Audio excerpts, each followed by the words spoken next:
All right, welcome everybody to another In the News segment. This is your host, Mr. BDA, and alongside with me is King Bucho. New developments, shocking developments, some might say, in the Canelo Crawford saga. Wouldn't you know it, the guy that might be stepping in to fight Crawford this May as preparation for the Canelo fight is William Scull, or some people call him Scull, from Cuba. He stands at 5 feet 11 and a half inches tall. Some people have him as being 6 feet tall. He's got a record of 23 wins, 0 losses with 9 knockouts. And I gotta tell you, William Scull is a guy that if you look at him fight, you can tell he's a real super middleweight. Is that gonna be a problem against Terrence Crawford? Is it gonna be an even more difficult fight than the Sergey Derevyanchenko? Well, the question then becomes, who is William Scull? He's a boxer, and as you can tell by his record, he's not that big a puncher. And once you see him fight, you realize that it's because he's not really putting a lot of mustard on his shots, but he's rather quick. He's got good reaction time, good, decent counter punching. The defense is sort of where he's found lacking a little bit. He can't be hit. When he punches, he gets sloppy and he drops his hands, or sometimes forgets to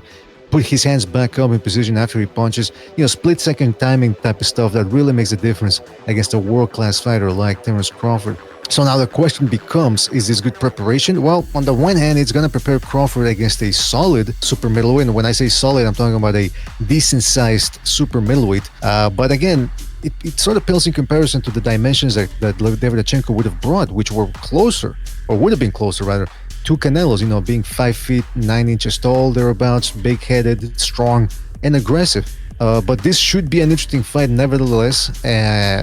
By the way, there is a title on the line because Scull won the vacant IBF title of Vladimir Shishkin, and if people really should watch that fight to give you an idea of where Scull stands as a boxer, and not that great. As I said earlier, he's got a bunch of deficiencies, but he's also, like I said, quick. He's younger than Crawford, so will this be enough to maybe even derail the Crawford-Canelo fight? You just never know. Crazier things have happened. I heard that that fight against Shishkin was controversial.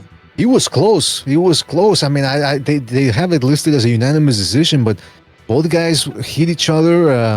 Shishkin managed to hurt Scull late in the fight, hurt him with a right hand, made him do the stanky leg a little bit, and then he also stunned him with a jab of all punches. So don't be surprised if Crawford can put a beating on this guy. I don't know, stop him. I mean, again, he's never stopped anybody this big before, but he's hittable, he can be hurt, and even with Crawford being the smaller guy and Scull not being that big a puncher, I think the power's about even in this contest. Right. I mean, what do you think about Crawford's power? Do you think it's he still has that power as he's moving up in weight? Well, I mean, if a super middleweight just stands in front of him and lets him clock him with his best shots, they're gonna feel him. It's gonna sting, especially a fighter who doesn't have let's say you have a pressure fighter who doesn't have that very good a defense or a guard or whatever. They're gonna be met with Crawford's speed, and they're gonna feel the punches, and it might be enough to deter them from being overly aggressive. However, a guy with a good guard, talking about Canelo here, once they catch those punches, might not feel like much. And Crawford, I guarantee you, would be feeling the difference. Like, holy smokes! Before I used to fight guys like let's say what's his name, Kavaliauskas, and I could break his guard at welterweight. Now I'm fighting a guy who's my punches can't even move him, and boxers know. When they hit a bigger guy, and oh shit, I can't move him. It's going to be the similar thing here. If he hits Scull and Scull has a good guard, which he doesn't really, but let's say he develops one for this fight, he should be able to feel it, and that's when it could get problematic for a guy Crawford's size. That's when his power could potentially be nullified. Is a William Scull fight easier than a Sergey Derevyanchenko fight? Well, again, they bring different things to the table. Derevyanchenko's been through the ringer. He's fought some very good opposition, and he's come on the losing end, come out at the loser in a lot of these cases. Also, he's 39, so he would actually be older than Crawford.